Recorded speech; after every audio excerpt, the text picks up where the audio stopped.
the beginning that you have made. Right now, there's a massive psychological block in terms of getting in the door, walking into Saks, walking into Macy's, walking into Bloomingdale's, you know?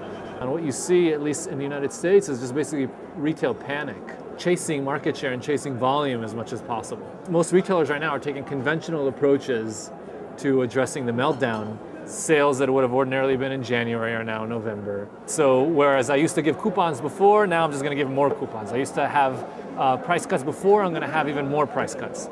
You know, you can cut prices for a while, but at some point, you're going to cut prices to the point that you're actually losing money. If I were consulting some of these businesses, what I would do is I would say, you know, hold on for a second, let's readjust our goals here. One goal can be to bring in more customers, right? So that's what they're trying to do by, you know, offering more promotions. Another possibility is to say, what kind of tools can we use to actually increase the kind of purchase that we're seeing from the customers that are coming in anyway? Instead of trying to take down this wall that's outside of your power as an individual retailer, I mean, it's not that nobody's buying anymore, it's just they're buying less. Let's start looking at some of these non-conventional marketing techniques, and not non-conventional in the sense of, oh, we'll do like buzz marketing, right? So people think about buzz marketing or viral as being non-conventional. That's already conventional. I mean, capitalizing on the insights from consumer psychology, using those, leveraging them to be able to increase sales. How stores should be laid out, how product lines should be structured, how relative prices should be structured to actually increase the revenues you extract from each individual who's already walked into the store. The reason that there's fear now is because of all these issues with credit. I mean, this is one of these things that we just have to like grit our teeth and bear it and wait till sort of everybody gets out of it. I don't know how to get people to fear the markets less right now. You know, how do I get people to overcome this wall? Some professor from a university is not going to fix it, and Barack Obama might not be able to fix it. But what you can do to increase what we call category choice in marketing, just to begin with, is the attraction effect. Which, imagine you're looking at, you're an electronics retailer and you're trying to make plasma televisions be more attractive for consumers. The conventional way of advertising is just say, look, you hear a bunch of TVs, you know, and a bunch of price cuts.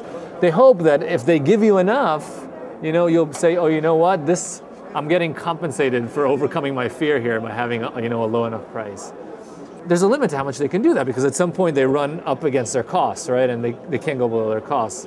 And another approach to take is to say, let's try to make televisions more attractive, or certain models where we earn more profit more attractive.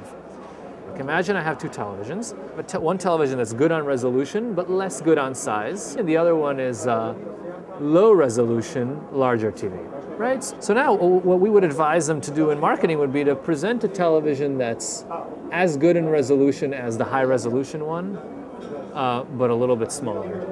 So what have I done now? Really nothing, but it makes that first option seem more attractive, because now that first option is clearly better than something else. People are looking for reasons to be able to shop.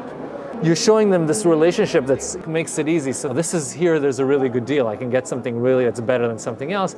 And you do it in a subtle way that they don't really pay attention that this is part of the promotion. But you introduce these subtle tools that are very effective at changing people's decisions. And in that way, maybe you chip away at their discomfort of buying right now, instead of just using the conventional tools that you're already using. The media contributes to the roller coaster ride that is this. And every day you get information on the markets going up, going down, the volatility. There's some fundamental issues in this economic downturn, and on top of those fundamental issues, there's an issue of confidence. And confidence is a psychological issue, and that psychological issue is being fed for sure because of the media. And it's very hard for people to update. And they only update in the face of overwhelming information.